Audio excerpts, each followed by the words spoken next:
नमस्कार। मैं लेखक और दिग्दर्शक अल्ताफ दादा साहब शेख हूँ। ये जो कर्मयोगी आबा साहब जो फिल्म है हिंदी और मराठी लैंग्वेज में वर्ल्ड वाइड रिलीज हो रही है। ये फिल्म है स्वर्गीय आमदार गणपतराव देशमुख जो महाराष्ट्र के राजकारण में 11 बार एमएलए और 2 टाइम कैबिनेट मिनिस्टर थे। उनकी बायोपिक है। जैसे कि आज की तारीख में आप देखते हैं कि एक बार नगर सेवक होने के बाद में वो लग्जरीज लाइफ जीता है। ये बंदा ऐसा था कि इन्होंने लग्जरीज लाइफ नहीं जी, अपने एसटी बस से सफ़र करते थे और ट्रेन से सफ़र करते थे। और इनका कहना ऐसा था कि जो एमएलए बना है वो कुर्सी पे बैठने के लिए नहीं बना, तो लोगों की सेवा करने के लिए एमएलए बना है, ऐसा उनका कहना था। और उन्होंने करीबन 55 साल महाराष्ट्र के राजनीति में 55 साल उन्होंने निकाला है। सर इतनी खूबसूरत स्टोरी है आपका, अभी चुनाव के बहन है। हाँ। क्या इस पर सब्जेक्ट आपने कैसे सोचा है कि अभी विजिट करना चाहिए, सब कैसे सोचा आपने कि बनाना चाहिए? तो ये फिल्म का जो कंसेप्ट लिखने का जो मेरे को योगायोग दिया जो हमारे जो गुरुजी है, चिदानंद स्वामी सर और अमजद खान शेख। ये मेरा पूना में शूट चल रहा था एक हिंदी मूवी का, लोरी का। तो वहाँ पे वो आए और बोले कि भाई अपने को एक फिल्म करनी है जो बहुत बड़े इंसान की बायोपिक है, तो आपको करना पड़ेगा। मैं बोला ठीक है, मैं वो इंसान का नाम जानना चाहता हूँ। बोले वो बोले स्वर्गीय भाई गणपतराव देशमुख जो 11 बार एमएलए थे। तो मेरे को अच्छा लगा ये फिल्म। जब कंसेप्ट सुना तो मेरे को बहुत खुशी हो गई, क्योंकि वो बंदे के हाथ से मैंने 7वीं कक्षा में जब पढ़ाई कर रहा था तभी उनके पास से मेरे को अवार्ड मिला था। तो इसीलिए उनकी फिल्म लिखने के लिए मेरे को बहुत अच्छा लगा और इंटरेस्टिंग कहानी लगी। जब करीबन 290 से ज़्यादा लोगों की मैंने वीडियो बाइट लेके फिल्म की कहानी लिखी। तो इस फिल्म की अगर बात करें तो सर क्या कहते हैं आर्टिस्ट की अगर कलाकारों की बात करें तो कैसे आपके जहन में आया, किस किस कलाकारों को आपने चयन किया है, उनके बारे में अगर थोड़ी ब्रीफिंग देना चाहें। ये फिल्म जो मेन किरदार है जो जो आबा साहब का किरदार जो निभाया है वो अनिकेत विश्वास राव है। फिर बाद में प्रदीप वेलनकर है, विजय पाटकर सर है, देविका दफ्तरदार है, सुरेश विश्वकर्मा है, अरबाज शेख है, अहमद देशमुख है, निकिता सुखदेव है। ऐसे करीबन 27 कलाकार हिंदी और मराठी के हैं। और अवधूत गुप्ते सर ने म्यूजिक किया है, और कुणाल गांजावाले की वॉइस है, और मनीष राजगिरी की वॉइस है। ओके सर, आपसे जानना चाहेंगे, आपका नाम जानना चाहेंगे, परिचय जानना चाहेंगे और आपका क्या किरदार है इस फिल्म में और कितने एक्साइटेड हैं आप इस फिल्म को लेकर और कल ही परसों मेरे ख्याल से रिलीज है। नमस्कार, मैं अरबाज शेख। इसके पहले आपने सैराट फिल्म में मुझे देखा होगा, और ये फिल्म में मैं आबा साहब जो मेन किरदार है उनके जो पोते हैं बाबा साहब, उनका मैं कैरेक्टर कर रहा हूँ। और 25 अक्टूबर को हमारी फिल्म थिएटर में रिलीज हो रही है, हिंदी और मराठी दोनों लैंग्वेज में। तो सब लोग जाके देखिए। मैडम आप आपका भी नाम जानना चाहेंगे और किस प्रकार का आपका किरदार है इस फिल्म में और कितने एक्साइटेड हैं आप अपने किरदार को लेकर, क्या कुछ कहना चाहेंगे? हाँ नमस्कार, मेरा नाम निकिता सुखदेव है और कर्मयोगी आबा साहब इस फिल्म में मैंने उनकी वाइफ का रोल प्ले किया है। गणपतराव देशमुख जो है उनकी वाइफ का रोल मैंने प्ले किया और बहुत एक्साइटेड है। हम सभी टीम मेंबर्स बहुत एक्साइटेड। शूट के दौरान कोई अपनी यादें हो कुछ शेयर करना चाहेंगे, क्या कुछ प्रतिक्रिया? शूट के दौरान हमने बहुत ही मजा किया, सब मिलजुल के काम कर रहे थे तो बहुत एंजॉय किया। ऐसा कुछ अभी याद नहीं आ रहा लेकिन हमने बहुत एंजॉय किया। ओके, आप कुछ शेयर करना चाहेंगे शूटिंग के दौरान कुछ हुआ, सैराट वाली बातें, अगर सैराट की बातें करें या इसमें कुछ एंजॉय किया हुआ आपने इस फिल्म के दौरान? सैराट फिल्म को अभी तो 7 साल हो गए, तो मैं सब भूल ही गया हूँ। और ये फिल्म में हम लोग क्या करते थे, सर का फोन उनकी गाड़ी को कनेक्ट था और हम लोग ना गाड़ी में बैठे हुए थे सबके। और सर के जो ईपी है अमजद भाई, तो मैं क्या करता था स्क्रीन पे जो जब उनके कांटेक्ट दिख रहे थे मुझे, तो मैं उनको कॉल करता था और अलग अलग लेडीज की आवाज में बात करता था और उनको तकलीफ देता था। आपको शेयर करना चाहेंगे शूटिंग तो के दौरान? शूटिंग के दौरान की बात है ऐसे है। आर्टिस्ट ने किसी आर्टिस्ट ने परेशान किया हो, मोबाइल में लगा हो, कोई मतलब समय पे नहीं आया हो, व्यस्त हो, ऐसा कुछ? तो शूटिंग का देखो, शूटिंग है बोले तो बहुत बड़ा यूनिट है, आगे पीछे होते रहता है। कोई आर्टिस्ट ने हमको तकलीफ नहीं दिया।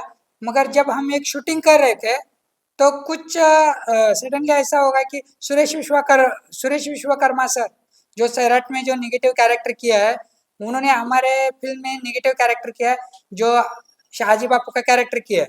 उनका कॉस्ट्यूम गलती से कॉस्ट्यूम वाले से कॉस्ट्यूम का थोड़ा साइज कम आया था, तो हमारे सेट पे टेलर मास्टर ऑलरेडी रहता था, क्योंकि शूट का यूनिट लगने वाला था, आगे टेक रेडी था और वो आर्टिस्ट को कॉस्ट्यूम ही नहीं था। तो जो हमारा टेलर है, तो मैंने खुद ने मशीन पे बैठ के वो कपड़ा स्टिच करके वो आर्टिस्ट को दे दिया, क्योंकि मेरे को काम आता था जिसके लिए, और वो 20 मिनट में मैंने बना के दे दिया और हमारा शूट कंप्लीट हो गया। और उसी दौरान जब शूट करके मैं बाहर आया वहां से, वो कपड़ा शर्ट बना के, और उतने में स्लैब पड़ा, ऊपर का जो स्लैब जहाँ पे हमारा टेलर काम करता था ना, वहाँ पे स्लैब पड़ा और उसके सर को चोट लगी। ये एक एक्सीडेंट हो गया था हमारे फिल्म में। ओके इस पिक्चर में कितने गाने हैं? आपके से हुआ था कुछ उसका ब्रीफ करना चाहेंगे हमारे दोस्तों हाँ, ये फिल्म जो है सोलापुर जिले में सांगोला और सांगोला के आसपास, क्योंकि फिल्म की जर्नी बहुत बड़ी है, क्योंकि फिल्म में 100 सीन, 100 लोकेशन और 100 मेकअप कंटिन्यूटी थी, क्योंकि वो जो व्यक्तिमत्व था बहुत बड़ा व्यक्तिमत्व है, क्योंकि उनके 1925 से लेके, यानी कि 1925 से लेके अभी तक, यानी कि 94 ईयर की जर्नी फिल्म में हमको जनरेट करना था। इसके लिए हर बार लोकेशन अलग था, हर बार मेकअप कंटिन्यूटी अलग थी। ये हमारे लिए चैलेंजिंग काम था। तो अल्ताफ साहब ये बताइए कि ये जो गणपत राव देशमुख जी हैं, ठीक है, पॉलिटिकल लोग तो ठीक से जानते हैं, हाँ क्या संदेश समाज को कोई संदेश दे के उतरे, इसलिए कि वो तो शेकाप वगैरह से जुड़े हुए थे, हाँ इसलिए कि शेकाप का तो यहाँ रोल भी नहीं, लोग हाँ। जानते भी नहीं ठीक से कौन सी पार्टी है। हाँ, तो ऐसे में क्या संदेश आप देना चाह रहे हैं, वो भी इलेक्शन को देखते हुए? वो फिल्म का ये फिल्म से संदेश यही है। हमारी फिल्म की एक टैगलाइन है। टैगलाइन ऐसा है कि एमएलए चेयर पे बैठने के लिए नहीं होता, जो जनते का जनसेवक होता है, ऐसे हमारी फिल्म की टैगलाइन है। तो इससे इससे मतलब यह होता है कि अपन जो नेता चुन रहे, वो नेता अपने लायक है क्या नहीं, जो अपने विभाग का विकास कर सकता है क्या नहीं, ऐसा नेता है। जो आजकल के आप नेता देखते हैं कि एक बार नेता होने के बाद में उसका घर, बंगलो, गाड़ी, सब कुछ वो रिच फैमिली लाइफ जीता है। मगर ये जो गणपत राव देशमुख है, 11 बार एमएलए होने के बाद भी उन्होंने रिच फैमिली लाइफ नहीं जी। और इसके बाद जो महाराष्ट्र गवर्नमेंट, हाँ, तो आपका फिल्म का जो मैसेज जाता है, ये एक अनाज शिंदे जी को जाता है, इससे कुछ सीख पाएंगे वो आपकी पिक्चर देख के? महाराष्ट्र गवर्नमेंट हमारी फिल्म क्या, देख के कुछ मैसेज, कुछ सीख पाएंगे क्या मैसेज देना चाहते हो? वो तो ऑलरेडी महाराष्ट्र की जनता को उसका मैसेज मिलेगा ना। क्या मिलेगा? मैसेज ये मिलेगा कि एमएलए जब अपन वोटिंग कर रहे, जिस बंदे को वोटिंग कर रहे, वो बंदा अपने मोहल्ले का विकास कर सकता है क्या नहीं, ये उसके अंदर से मैसेज मिलेगा ना। इसके अलावा क्या क्या कुछ है आपका पाइपलाइन में, या इसके अलावा क्या करना चाह रहे हैं आप? इसके अलावा आगे आगे फ्यूचर में ना, आगे फ्यूचर में मैं फिल्म लाइन में काम करूंगा। एज अ राइटर और डायरेक्टर बनना सपना, मैं बचपन 3री क्लास में मैंने सपना देखा था कि मुझे राइटर और डायरेक्टर बनना है। वो टीचर ने मुझे फेल करा था और मैं आगे पढ़ाई करा और फिर मैं राइटर और डायरेक्टर बन गया। आखिरी में मैं सर आपसे जानना चाहता हूँ, आजकल गाने का बहुत सोशल मीडिया पर चलता है, इसमें हाँ। गाना किस टाइप का गाना है, रोमांटिक है या हाँ। डांसिंग है, पॉप सॉन्ग है, किस टाइप के ऑडियंस देखने की चाहेंगे? इस फिल्म में 2 ही गाने हैं। एक जो सॉन्ग है जो गणपत राव देशमुख एमएलए से कैबिनेट मंत्री बन गए थे, तभी उनका जल्लोष सॉन्ग निकला है, दमदार आमदार। और जो दूसरा सॉन्ग है जो उनके मराठी कौम के हिसाब से धनगरी ओवी बोलते, वो धनगरी ओवी है। और जब हिंदी में हमने डबिंग करा तो ये धनगरी ओवी हमारी वर्ल्ड बुक रिकॉर्ड में रिकॉर्ड हो गई। और ये फिल्म रिलीज होने से पहले ही 4 इंटरनेशनल अवार्ड है। निकिता जी, अपनी हम जनता से क्या आप अपेक्षा करते हैं, क्यों पिक्चर देखने के लिए आए?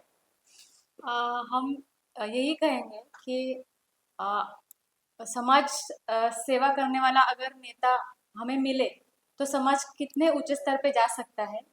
और हमें भी उनसे प्रेरणा लेके, नहीं बहुत ज़्यादा हम नहीं कर सकते लेकिन थोड़ी बहुत तो हमें कोशिश ज़रूर करनी चाहिए। और 25 अक्टूबर को हमारी फिल्म रिलीज़ हो रही है, तो यही कि फिल्म देखें और हमारे काम को पसंद करें। आपके सपनों में बॉलीवुड एक्टर आया है, कुछ बताया पिक्चर देखने के बाद, आपने पिक्चर देखने के बाद बॉलीवुड या तुम्हारा नेशनल से कोई पिक्चर देखा है स्टार वाली? नहीं, अभी तक प्रीमियर हुआ नहीं है फिल्म का। नहीं, प्लान में है लेकिन अभी हुआ नहीं। लेकिन आपकी फिल्म की स्पेशल स्क्रीनिंग रखी है जो हाँ जी, 25 को जो आपके जो इंडियन हमारे इंडिया के जो पॉलिटिशियन है या महाराष्ट्र के जो पॉलिटिशियन है उनकी कुछ नहीं, नहीं, screen रखा है? नहीं नहीं नहीं नहीं नहीं नहीं नहीं फिल्म ये रिलायंस इंटरटेनमेंट रिलीज कर रहा है और ये हिंदी और मराठी वॉइस में वर्ल्ड वाइड रिलीज कर रहा है। क्या बात है। ये सांगोला जिले के ही है, तो वो उनसे बहुत इंस्पायर है, गणपतराव देशमुख से। उन्होंने बचपन से उनके बारे में सुना है, तो एक इंस्पिरेशन है कि कितना अच्छा काम किया उन्होंने लोगों के लिए, तो इसीलिए कर रहे हैं। चलिए कुछ अपील करना चाहेंगे दर्शकों से, अब आपकी फिल्म रिलीज हो रही है और आप दोनों से जानना चाहेंगे, कुछ अपील करना चाहेंगे क्यों आए दर्शक और ये इस फिल्म का पार्ट 2 बने, क्या हाँ। खास बात है, यूएसपी क्या है? 25 अक्टूबर 2024 को हमारी फिल्म रिलीज हो रही है हिंदी और मराठी लैंग्वेज में। दर्शकों को मैं यही अपील करना चाहूँगा, कोई भी पार्टी का लीडर हो या नेता हो या वो पार्टी का बंदा हो, चाहने वाला हो, सभी पार्टी का बंदा ये फिल्म देखना चाहिए, उसने देखना चाहिए। क्योंकि अपन जो जिस लीडर को वोट कर रहे हैं वो वोट अपना सही जगह पे जाता है क्या नहीं, इसकी शिक्षा इस फिल्म से मिलने वाली है। चलिए आपकी फिल्म के अंदर करप्शन दिखाया है? नहीं, क्योंकि वो जो बंदा था क्लीन वर्क था वो बंदे का, उसने उनके लाइफ में कभी करप्शन नहीं किया। यहाँ तक कि उनकी खुद की 4 व्हीलर भी नहीं है। उन जनता ने पैसा इकट्ठा करके चंदा निकाल के उनको 4 व्हीलर दिया था जब वो कैबिनेट मंत्री बने थे, और उन्होंने कभी कोई गवर्नमेंट की सिक्योरिटी नहीं ली और प्राइवेट सिक्योरिटी भी नहीं ली, क्योंकि वो बंदा बस से और ट्रेन से सफर करता था। Thank you so much. मेरा नाम अमजद खान शेख है। कर्मयोगी आवास साहिब का एपीओ। थोड़ा जोर से बोलिए। मेरा नाम अमजद खान शेख है। मैं इस फिल्म का एपीओ और मेरे को ये इस बात का कहना है कि इस फिल्म में हमने 292 बाइट लिए लोगों की, और इतना 1.5 साल इसके अंदर गया है हमारा पूरा फिल्म के अंदर। तो कुछ बाइट लेते वक्त है ना, ऐसे यादें उनके सामने आए ना, बहुत बहुत यादें लोगों ने शेयर किया हमारे साथ में। और दूसरी बात मैं कहना चाहता हूँ कि अभी एमएलए अभी चुनाव था है फिलहाल, तो हमारे 25 तारीख को पीछे फिल्म रिलीज हो रही है। तो मेरे को कहना ये है कि सब लोगों ने इस फिल्म को देखने के बाद समझ में आएगा हम एमएलए कैसे चुनेंगे। इस मैं जनता से अपील फिल्म का रिलीज और महाराष्ट्र में चुनाव, ये दोनों टाइमिंग कैसे क्या? नहीं, ऐसा कोई प्लानिंग नहीं था हमारा सर। हाँ, नहीं था। आप अपना परिचय दें और क्या किरदार किया है इस फिल्म में और कितने एक्साइटेड हैं इस किरदार को लेके, इस फिल्म को लेके, क्या कुछ कहना चाहिए? नमस्कार, मैं आली शेख हूँ और इस फिल्म में जो आबा साहब है हमारे, उनके पोते का किरदार जो अरबाज भाई ने किया है हमारे, तो उनका मैं फ्रेंड का किरदार किया है। तो जब वो पढ़ने के लिए कोलकाता में थे मेडिकल कॉलेज के लिए, तो वो उधर का फ्रेंड सर्कल का मेरा किरदार है। और जब वो पढ़ने के लिए थे कोविड में, तो उधर एक साइक्लोन आया था कोलकाता में, आपने सुना होगा। तो उस साइक्लोन में भी लोग कुछ बहुत सारे जख्मी हुए थे। तो उधर भी महाराष्ट्र के बाहर भी आबा साहब ने उनको गाइडेंस किया था कि लोगों को मदद कैसा करना है, उनका हेल्प कैसा करना है। तो उधर वो भी हमने उसमें दिखाया है। और जिस मतदार संघ से ये एमएलए आते थे, मैं भी उसी का एक हिस्सा हूँ।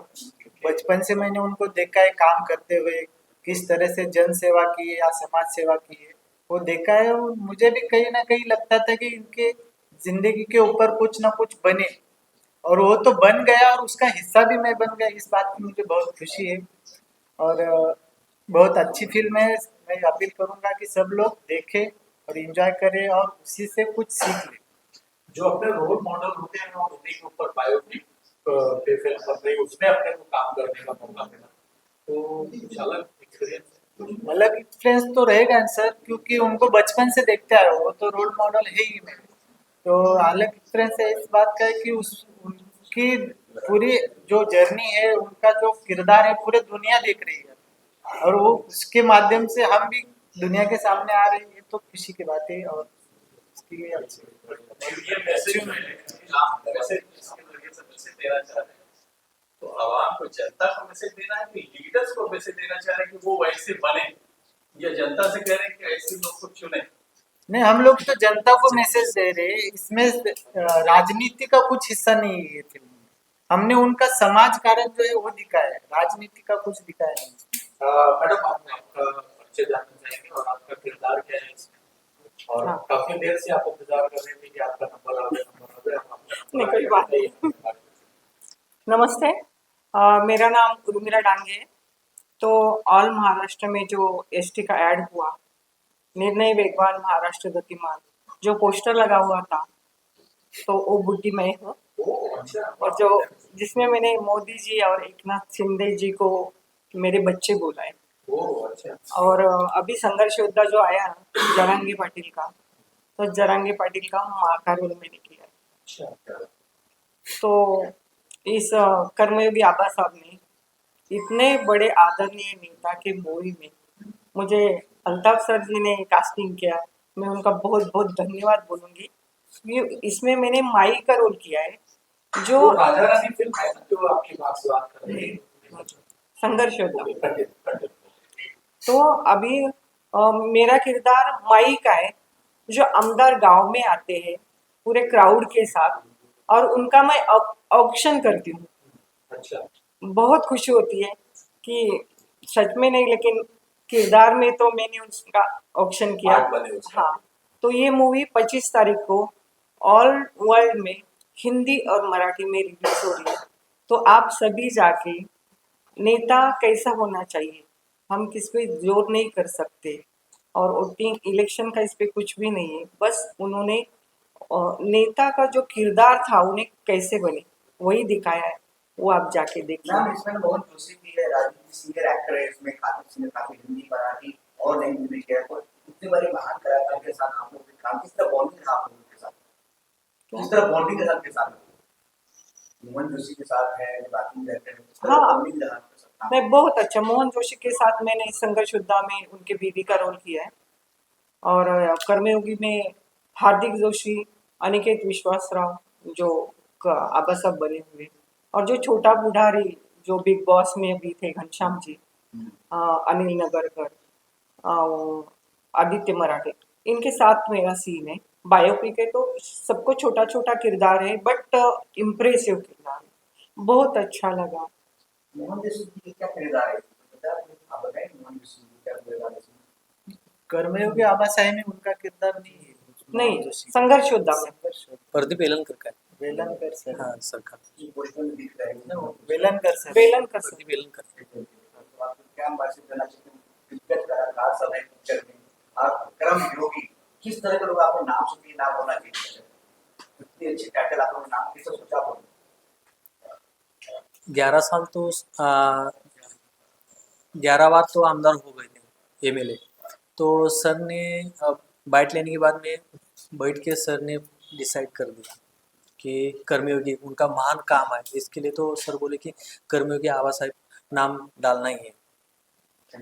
मैडम आप अपना परिचय उर्मिला। मैं अभिनेत्री Urmila Dange. Thank you so much. Thank you. मोड़ा